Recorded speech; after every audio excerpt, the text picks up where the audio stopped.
നമസ്കാരം. 1954 പത്മ പുരസ്കാരങ്ങൾ തീരുമാനിക്കുന്നത്. രാജ്യത്തിനു വേണ്ടി സംഭാവനകൾ ചെയ്യുന്ന പൗരന്മാർക്കുള്ള സിവിലിയൻ പുരസ്കാരമാണ് പത്മ. പത്മവിഭൂഷൺ, പത്മഭൂഷൺ, പത്മശ്രീ എന്നീ 3 ശ്രേണികളിലായി ഏതു മേഖലയിൽ പ്രവർത്തിച്ചാലും അവർക്ക് അംഗീകാരം നൽകുന്ന തരത്തിൽ ഈ അവാർഡ് മാറി. അതിനോടൊപ്പം തന്നെ ഭാരതരത്ന എന്ന് പറയുന്ന പരമോന്നത പുരസ്കാരവും പ്രഖ്യാപിക്കാറുണ്ട്. പത്മ പുരസ്കാര ശ്രേണിയിൽ പെടില്ല. വാസ്തവത്തിൽ ഭാരതരത്നത്തെയും പത്മ പുരസ്കാരങ്ങളെയും രണ്ടായി കാണുകയാണെങ്കിൽ പത്മവിഭൂഷണാണ് ഒരു രാജ്യത്തെ ഒരു സിവിലിയന് കൊടുക്കുന്ന ഏറ്റവും പരമോന്നതമായ ബഹുമതി. ഏതു മേഖലയിൽ രാജ്യത്തിന് വേണ്ടി സംഭാവന ചെയ്താലും ആ പുരസ്കാരത്തിന് അർഹതയുണ്ടാവും.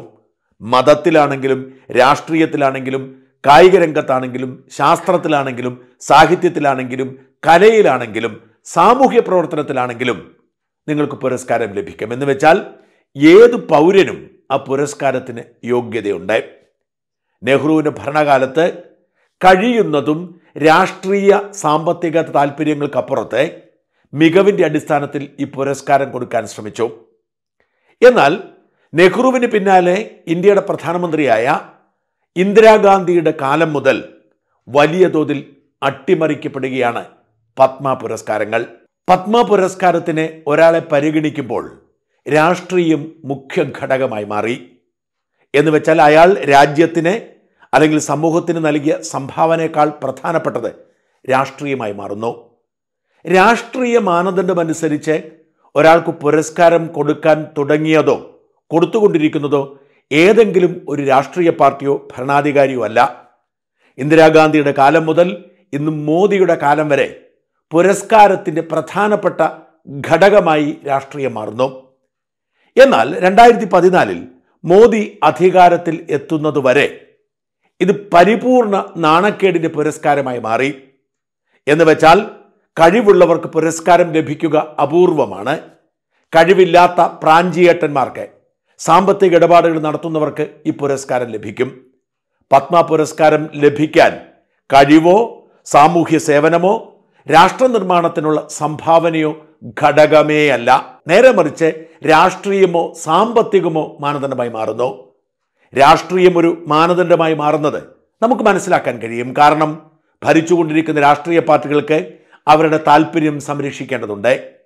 എന്നാൽ ഇത്തരം പരമോന്നത പുരസ്കാരങ്ങൾക്ക് സാമ്പത്തികം ഒരു മാനദണ്ഡമായി മാറുന്നത് രാജ്യത്തെ അപമാനിക്കുന്നതിന് തുല്യമാണ്. മോദി അധികാരത്തിലെത്തുന്നത് വരെ അത്തരത്തിൽ നാണം കെട്ട അവസ്ഥയിലേക്ക് നമ്മുടെ പുരസ്കാരം മാറിപ്പോയി. നമ്മുടെ തൃശ്ശൂരിലുള്ള സുന്ദർ മേനോൻ എന്നു പേരുള്ള ഒരാൾക്ക് പത്മ പുരസ്കാരം ലഭിച്ചു എന്നത് മാത്രം മതി പത്മ പുരസ്കാരം എത്ര ഗതികെട്ട അവസ്ഥയിലേക്ക് പോയി എന്നതിന് തെളിവായി. മുതലാളിമാർക്ക് മാത്രമല്ല, മുതലാളിമാരുടെ മരുമക്കൾക്ക് പോലും പത്മ കൊടുക്കുന്ന നാണം കെട്ട അവസ്ഥയിലേക്ക് രാജ്യം മാറിപ്പോയി. മോദി അധികാരത്തിൽ വന്നതോടെ അതിന് മാറ്റമുണ്ടായി. നമ്മൾ ഇന്നേ വരെ കേട്ടിട്ടും കണ്ടിട്ടുമില്ലാത്ത സാധാരണ മനുഷ്യർക്ക് വരെ പത്മ പുരസ്കാരം ലഭിക്കാൻ കാരണമായി. മെറിറ്റ് അതിൻ്റെ മാനദണ്ഡമായി. കേരളത്തിൽ ആർക്കും ഇതുവരെ അറിയാത്ത പലരും അങ്ങനെ പത്മ ജേതാക്കളായി. നമ്മളൊക്കെ വളരെ അഭിമാനം കൊണ്ടു മോദി ഇങ്ങനെ സാധാരണ മനുഷ്യരുടെ ശബ്ദം തേടിപ്പിടിച്ച് പുരസ്കാരം കൊടുക്കുന്നതിൽ. ഓരോ തവണയും മോദിയുടെ ഭരണകാലത്ത് പത്മ പുരസ്കാരങ്ങൾ പ്രഖ്യാപിക്കുമ്പോൾ അഭിമാനവും ആവേശവുമാണ് എനിക്ക് അനുഭവപ്പെട്ടിട്ടുള്ളത്. ഞാനത് പല വീഡിയോകളിലും തുറന്നു പറഞ്ഞിട്ടുണ്ട്. ഇക്കുറി വീണ്ടും മറ്റൊരു പത്മ പുരസ്കാരം പ്രഖ്യാപിക്കുമ്പോൾ സന്തോഷമല്ല, നിരാശയാണ് അനുഭവപ്പെടുന്നത് എന്ന് തുറന്നു പറയട്ടെ. മോദിക്ക് മുമ്പുള്ള കാലഘട്ടത്തിൽ, അതായത് കോൺഗ്രസ് ഭരണകാലത്ത് സാമ്പത്തികം ഒരു മാനദണ്ഡമായിരുന്നെങ്കിൽ അതിപ്പോൾ മാനദണ്ഡമല്ല എന്നത് ആശ്വാസകരമാണ്. എന്നിരുന്നാലും പത്മ പുരസ്കാരങ്ങൾ കൊടുക്കുന്നവരുടെ യോഗ്യത അത് നിർണായകം തന്നെയാണ്. രാഷ്ട്രീയ താല്പര്യത്തോടെ പത്മ പുരസ്കാരം കൊടുക്കുന്നതിനോട് വിയോജിപ്പ് ഉണ്ടെങ്കിലും അതിന് കുറ്റം പറയാത്ത ആളാണ് ഞാൻ. നേരത്തെ സൂചിപ്പിച്ചതുപോലെ ഓരോ രാഷ്ട്രീയ പാർട്ടിയും അവരുടെ താല്പര്യം സംരക്ഷിക്കാൻ ചില പുരസ്കാരങ്ങൾ കൊടുക്കാം. പ്രത്യേകിച്ച് ഏതെങ്കിലും ഒരു സംസ്ഥാനത്തെ ഏറ്റവും കൂടുതൽ സ്വാധീനമുള്ള മരിച്ചുപോയ ഒരു നേതാവിന് പത്മ പുരസ്കാരം കൊടുക്കുന്നത് തൊട്ടടുത്ത് ഒരു തെരഞ്ഞെടുപ്പ് വരുമ്പോഴാണ്. കർപ്പൂരി ഠാക്കൂറിന് ബീഹാറിൽ കൊടുത്തത്, SM കൃഷ്ണയ്ക്ക് കർണാടകയിൽ കൊടുത്തതൊക്കെ അത്തരത്തിൽ തന്നെയാണ്. അങ്ങനെ ഒരു തെരഞ്ഞെടുപ്പിനെ ലാക്കാക്കി ആ സമൂഹത്തിൽ പ്രാധാന്യമുള്ളവർക്ക് പുരസ്കാരം കൊടുക്കുന്നത് വിമർശനങ്ങൾക്ക് കാരണമാവുമെങ്കിലും അംഗീകരിക്കാൻ കഴിയും. എന്നാൽ പത്മ പുരസ്കാരത്തിന്റെ മെറിറ്റ് പൂർണ്ണമായും ഇല്ലാതാക്കുന്ന തരത്തിൽ എന്തു താല്പര്യത്തിന്റെ പുറത്ത് പുരസ്കാരം കൊടുത്താലും ഞെട്ടിക്കുന്നതാണ്, ആ പുരസ്കാരത്തെ അപമാനിക്കുന്നതിന് തുല്യമാണ്.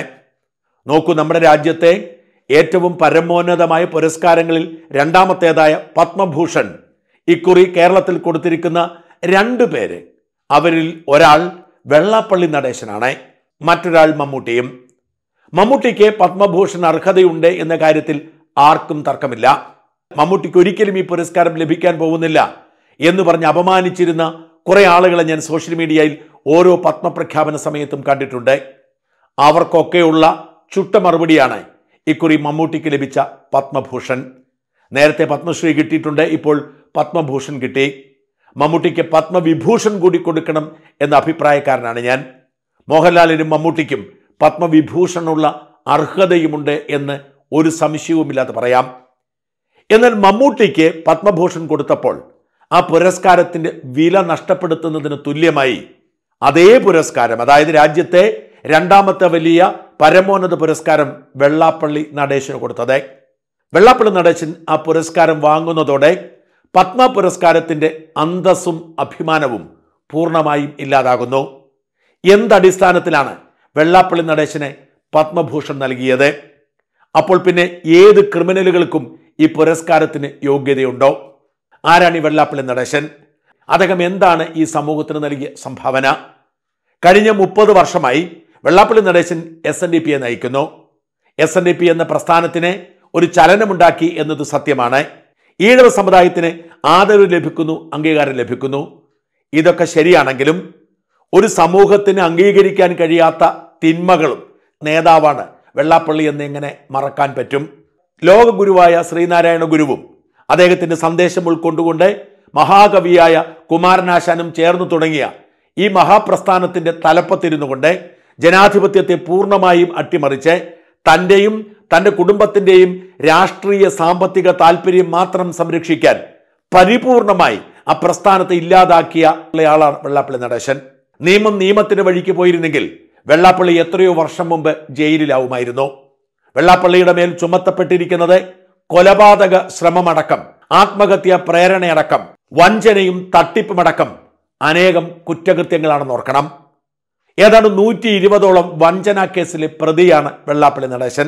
കേവലം 3% പലിശയ്ക്ക് പിന്നോക്ക വിഭാഗ കോർപ്പറേഷനിൽ നിന്നും വായ്പയെടുക്കുക, ആ വായ്പ 2% കൂടി കൂടുതൽ മേടിച്ചുകൊണ്ട് മറ്റുള്ള സാധാരണ സംഘങ്ങൾക്ക് കൊടുക്കാൻ നിയമമുണ്ട്. എന്ന് വെച്ചാൽ അത് നടത്തിപ്പ് ചെലവാണ്. എന്നാൽ അത് നിയമവിരുദ്ധമായി വ്യാജ സംഘങ്ങൾ ഉണ്ടാക്കി SNDP യൂണിയനുകൾ വഴി 15-16% പലിശയ്ക്ക് കൈമാറുകയാണ് വെള്ളാപ്പള്ളി ചെയ്തത്. ഈ പണമൊക്കെ എവിടെ പോയെന്ന് ആർക്കും അറിയില്ല. അങ്ങനെ സംസ്ഥാന വ്യാപകമായി മൈക്രോ ഫിനാൻസ് തട്ടിപ്പ് നടത്തി ആ പണമൊക്കെ അടിച്ചു മാറ്റിയ 100-ലധികം കേസുകളിലെ പ്രതിയാണ് വെള്ളാപ്പള്ളി നടേശൻ. എന്നാൽ ഒരു കേസിലും വേണ്ടതുപോലെ അന്വേഷണം നടന്നിട്ടില്ല. കാരണം അന്വേഷണം നടത്തിയാൽ വെള്ളാപ്പള്ളിക്ക് കുഴപ്പമാകുന്നത് കൊണ്ട് വെള്ളാപ്പള്ളിയെ ചേർത്ത് പിടിക്കുന്ന സമുദായ നേതാക്കൾക്ക്, അത് CPM ആണെങ്കിലും കോൺഗ്രസ് ആണെങ്കിലും BJP ആണെങ്കിലും, അവർ സമുദായ നേതാവ് എന്ന നിലയിൽ വെള്ളാപ്പള്ളിയെ പരിഗണിക്കുന്നത് കൊണ്ട് അദ്ദേഹത്തെ ഒരിക്കലും ചോദ്യം ചെയ്യാൻ പോലും ധൈര്യം കാട്ടിയില്ല. വെള്ളാപ്പള്ളിയുടെ മൈക്രോ ഫിനാൻസ് തട്ടിപ്പിന് കുടപിടിച്ച, ചുക്കാൻ പിടിച്ച ആസൂത്രകനായ വെള്ളാപ്പള്ളിയുടെ വിശ്വസ്തനായ KK മഹേശൻ തന്റെ മേൽ എല്ലാം ചുമത്തപ്പെടുന്നു എന്ന് തിരിച്ചറിഞ്ഞ് 32 പേജുള്ള ഒരു കുറിപ്പെഴുതിയിട്ടാണ് പോയി സ്വയം ജീവൻ ഒടുക്കിയത്. മഹേശന്റെ മരണം ആത്മഹത്യയാണ് എന്ന് പറയുന്നത് പോലും അനുചിതമാണ്. മഹേശൻ കൊല്ലപ്പെട്ടതാവാം എന്നാണ് കുടുംബാംഗങ്ങൾ പറയുന്നത്. ആ കേസിൽ വെള്ളാപ്പള്ളി പ്രതി ചേർക്കപ്പെട്ടെങ്കിലും ഒരിക്കലും അന്വേഷിച്ചിട്ടില്ല. നമുക്കറിയാം, ആത്മഹത്യാ പ്രേരണ കുറ്റത്തിൽ CPM-ന്റെ നേതാവായിരുന്ന PP ദിവ്യയും ഇപ്പോഴിതാ ഷംജിത എന്ന് പറയുന്ന ഒരു യുവതിയുമൊക്കെ ജയിലിൽ പോയിട്ടുണ്ട്. ഷംജിത ഇപ്പോഴും ജയിലിലാണ്. എന്നാൽ വെള്ളാപ്പള്ളി നടേശനെ ജയിലിൽ അടയ്ക്കാൻ പോയിട്ട് കൃത്യമായ തെളിവുണ്ടായിട്ടും ചോദ്യം ചെയ്യാൻ പോലും പോലീസിന് ധൈര്യമുണ്ടായിരുന്നില്ല. SN ട്രസ്റ്റിന്റെ പണം അടിച്ചു മാറ്റിയ കേസിലും പ്രതിയാണ് വെള്ളാപ്പള്ളി നടേശൻ. SNDP എന്ന പ്രസ്ഥാനത്തിന്റെ ആസ്തികൾ ജപ്തിയുടെ വക്കിലെത്തി നിൽക്കുന്നത് വെള്ളാപ്പള്ളിയുടെ വാസന കൊണ്ടാണ്. അങ്ങനെ എണ്ണി പറഞ്ഞാൽ വെള്ളാപ്പള്ളിക്കെതിരെ ചുമത്തേണ്ടതും ചുമത്തിയിരിക്കുന്നതും നൂറുകണക്കിന് ക്രിമിനൽ കേസുകൾ. ഇതിൻ്റെയൊക്കെ പുറമെയാണ് നമ്മുടെ സമൂഹത്തിൽ വിദ്വേഷം പരത്തുക എന്ന ലക്ഷ്യത്തോടെ വെള്ളാപ്പള്ളി നടേശൻ പ്രസംഗങ്ങൾ നടത്തുന്നത്. കൃത്യമായ രാഷ്ട്രീയ ലക്ഷ്യം വെച്ചുകൊണ്ട് പിണറായി വിജയന്റെ നിർദ്ദേശാനുസരണം പച്ചവർഗീയത, മുസ്ലിം വിരുദ്ധത പ്രസംഗിച്ച് നടക്കുന്ന ആളാണ് വെള്ളാപ്പള്ളി നടേശൻ. മലപ്പുറത്തെക്കുറിച്ച് വെള്ളാപ്പള്ളി പറഞ്ഞിട്ടുള്ള നുണകളൊക്കെ സത്യമാണെന്ന് വിശ്വസിക്കുന്ന മനുഷ്യർ കൂടി വരുന്നത് ഇത്തരം പ്രസംഗങ്ങൾക്ക് ഭരിക്കുന്ന സർക്കാർ തന്നെ, രാഷ്ട്രീയ പാർട്ടികൾ തന്നെ ആധികാരികതയും അംഗീകാരവും നൽകുമ്പോഴാണ്. കേരളത്തിന്റെ ചരിത്രത്തിൽ ഇത്രയേറെ വർഗീയതയും വിഭാഗീയതയും പറഞ്ഞിട്ടുള്ള ഒരാൾ വേറെ ഉണ്ടാവില്ല. ആ വെള്ളാപ്പള്ളി നടേശൻ അനേകം ക്രിമിനൽ കേസുകളിലെ പ്രതിയായിരിക്കുമ്പോഴും അദ്ദേഹത്തിന് രാജ്യത്തെ രണ്ടാമത്തെ പരമോന്നതമായി പുരസ്കാരം നൽകി എന്ന് പറഞ്ഞാൽ ഈ പുരസ്കാരത്തിന്റെ അന്തസ്സ് തന്നെ ഇല്ലാതാക്കുന്നു കേന്ദ്ര സർക്കാർ. ചിലർ പറയുന്നു സംസ്ഥാന സർക്കാർ ശുപാർശ ചെയ്തു, കേന്ദ്രം കൊടുത്തു എന്ന് മാത്രമാണെന്ന്. അത് പച്ചക്കള്ളമാണ്. സംസ്ഥാന സർക്കാർ ശുപാർശ ചെയ്യുന്നവർക്ക് പുരസ്കാരം കൊടുക്കണം എന്നൊരു നിർബന്ധവുമില്ല. സംസ്ഥാന സർക്കാർ ശുപാർശ ചെയ്യുന്നത് ഈ അടുത്ത കാലത്തായി പരിഗണിക്കാറേയില്ല. കേന്ദ്രത്തിന് പത്മ അവാർഡ് കൊടുക്കുന്ന ഒരു സമിതിയുണ്ട്. ആർക്കു വേണമെങ്കിലും നമുക്ക് ഓരോരുത്തർക്കും പത്മ പുരസ്കാരത്തിന് വേണ്ടി ശുപാർശ ചെയ്യാം. അങ്ങനെ ശുപാർശ ചെയ്യപ്പെടുന്ന പാവപ്പെട്ട മനുഷ്യർക്ക് മോദി സർക്കാർ കൊടുക്കാറുണ്ട്. എന്നാൽ രാഷ്ട്രീയ താല്പര്യത്തോടെ ചെയ്തു വരുന്ന ഇത്തരം പുരസ്കാരങ്ങൾ അപമാനകരമാണ്.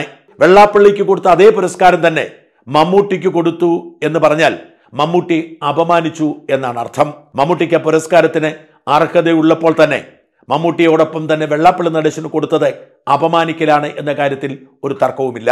പത്മവിഭൂഷൺ എന്ന പരമോന്നത പുരസ്കാരം 5 പേർക്കാണ് ഇക്കുറി കൊടുത്തത്. അതിൽ 3 പേർ മലയാളികളാണ്. VS അച്യുതാനന്ദനും ജസ്റ്റിസ് KT തോമസും P നാരായണൻ എന്ന എഴുത്തുകാരനും. ഈ പുരസ്കാരം P നാരായണന് കൊടുത്തതിന് പിന്നിൽ രാഷ്ട്രീയമുണ്ട്. കേരളം കണ്ട ഏറ്റവും മികച്ച എഴുത്തുകാരിൽ ഒരാളോ സാമൂഹ്യ പരിഷ്കർത്താക്കളിൽ ഒരാളോ അല്ല P നാരായണൻ. അദ്ദേഹം കവിയാണ്, മാധ്യമപ്രവർത്തകനായിരുന്നു, ജന്മഭൂമിയുടെ തുടക്കക്കാരിൽ ഒരാളാണ്. പിൽക്കാലത്ത് ജന്മഭൂമിയുടെ എഡിറ്ററായിരുന്നു. അദ്ദേഹം RSSനും BJPക്കും സംഘപരിവാറിനും നൽകിയ സംഭാവനകൾ പരിഗണിച്ചുകൊണ്ടാണ് പുരസ്കാരം കൊടുത്തത്. P നാരായണന് കൊടുത്ത പുരസ്കാരം രാഷ്ട്രീയമാണ്. രാഷ്ട്രീയമായി പുരസ്കാരം കൊടുക്കുന്നത് പതിവായതുകൊണ്ട് തന്നെ ഞാൻ അതിലൊരു അത്ഭുതവും കാണുന്നില്ല. ജസ്റ്റിസ് KT തോമസ് ആണ് പത്മവിഭൂഷൺ നേടിയ രണ്ടാമതൊരാൾ. അവിടെയും അല്പം രാഷ്ട്രീയം പ്രവർത്തിച്ചിട്ടുണ്ട്. രാജ്യം കണ്ട ഏറ്റവും പ്രഗത്ഭരായ ന്യായാധിപന്മാരിൽ ഒരാൾ തന്നെയാണ് ജസ്റ്റിസ് KT തോമസ് എന്ന് തീർച്ച. അദ്ദേഹത്തിന് അർഹിക്കുന്ന പുരസ്കാരമായ പത്മഭൂഷൺ നേരത്തെ തന്നെ കൊടുത്തിട്ടുണ്ട്. പത്മവിഭൂഷൺ കൂടി കൊടുത്തതിൽ തെറ്റൊന്നുമില്ല. എങ്കിൽ പോലും അദ്ദേഹത്തിന്റെ RSS അനുകൂല നിലപാട് തന്നെയാണ് ഈ പുരസ്കാര ലബ്ധിക്ക് കാരണം എന്ന് തീർച്ച. അതിലും ഞാൻ കുറ്റം കാണുന്നില്ല. RSS ഭരിക്കുമ്പോൾ അവരുടെ രാഷ്ട്രീയ ആശയം പ്രചരിപ്പിക്കുന്നവരെ പിന്തുണയ്ക്കുന്നതിൽ എന്താണ് കുറ്റം? അതുകൊണ്ടാണ് നാനാജി ദേശ്മുഖിനും LK അദ്വാനിക്കും അടൽ ബിഹാരി വാജ്പേയിക്കും ഭാരതരത്ന നൽകിയത്. അതിലും ഒരു കുറ്റവും ഞാൻ കാണുന്നില്ല. ആ പരമോന്നത പുരസ്കാരം VS അച്യുതാനന്ദന് കൊടുത്തതിൽ അഭിമാനിക്കുന്ന ആളാണ് ഞാൻ. VS അച്യുതാനന്ദനെ പോലെ രാഷ്ട്രീയത്തിന് സംഭാവന നൽകിയ അപൂർവം മനുഷ്യർ മാത്രമേ നമ്മുടെ നാട്ടിലുള്ളൂ. അതുകൊണ്ട് VS അച്യുതാനന്ദൻ എന്തുകൊണ്ടും അർഹനാണ് മരണാനന്തരം ഈ പത്മവിഭൂഷൺ. പക്ഷേ VS അച്യുതാനന്ദന്റെ കുടുംബം ആ പുരസ്കാരം സ്വീകരിക്കുമ്പോൾ അത് CPM എന്ന രാഷ്ട്രീയ പാർട്ടിയെ വെല്ലുവിളിക്കുന്നതിന് തുല്യമാണ് എന്ന് പറയാതിരിക്കാൻ നിവർത്തിയില്ല. എക്കാലത്തും CPMന്റെ നിലപാട് രാജ്യത്തിന്റെ പരമോന്നത പുരസ്കാരം കമ്മ്യൂണിസ്റ്റുകാർക്ക് ചേരുന്നതല്ല എന്നാണ്. 1992 EMS നമ്പൂതിരിപ്പാട് ജീവിച്ചിരിക്കുമ്പോഴാണ് അദ്ദേഹത്തിന് പത്മവിഭൂഷൺ നൽകിയത്. രാജ്യത്തെ ആദ്യത്തെ ജനാധിപത്യ കമ്മ്യൂണിസ്റ്റ് മുഖ്യമന്ത്രി എന്ന നിലയിൽ മാത്രമല്ല, എഴുത്തുകാരനും ലോകത്തെ തന്നെ ഏറ്റവും വലിയ കമ്മ്യൂണിസ്റ്റുകാരിൽ ഒരാളും എന്ന നിലയിൽ EMS നമ്പൂതിരിപ്പാടിന് അർഹതയുണ്ടായിരുന്നു. പക്ഷേ EMS നമ്പൂതിരിപ്പാട് ആ പുരസ്കാരം തിരസ്കരിക്കുകയാണ് ചെയ്തത്. ജ്യോതി ബസു എന്ന കമ്മ്യൂണിസ്റ്റ് മുഖ്യമന്ത്രി ഭാരതരത്ന വരെ തിരസ്കരിച്ചു. ബുദ്ധദേവ് ഭട്ടാചാര്യയും പത്മഭൂഷൺ തിരസ്കരിച്ചവരിലുണ്ട്. എന്ന് വെച്ചാൽ കമ്മ്യൂണിസ്റ്റുകാർ പൊതുവെ പത്മ പുരസ്കാരങ്ങൾ സ്വീകരിക്കാറില്ല. അത് ബൂർഷ്വാ ഭരണകൂടത്തിന്റെ ചൂഷണ ഉപാധിയായി അവർ കരുതുന്നു. അതേ പുരസ്കാരം കമ്മ്യൂണിസ്റ്റുകാർ നഖശിഖാന്തം എതിർക്കുന്ന BJP സർക്കാർ കൊടുക്കുമ്പോൾ അത് എത്ര ഉന്നത പുരസ്കാരമാണെങ്കിലും അത് സ്വീകരിക്കാൻ VS അച്യുതാനന്ദന്റെ കുടുംബം തയ്യാറാകുമ്പോൾ തീർച്ചയായും കമ്മ്യൂണിസ്റ്റുകാരെ വെല്ലുവിളിക്കുകയാണ്. മാറിക്കൊണ്ടിരിക്കുന്ന CPMന്റെ പ്രതീകമായി മാറുന്നു ഇത് പിണറായി വിജയനായിരുന്നു ലഭിച്ചതെങ്കിലും അദ്ദേഹം കയ്യും നീട്ടി സ്വീകരിക്കുമായിരുന്നു.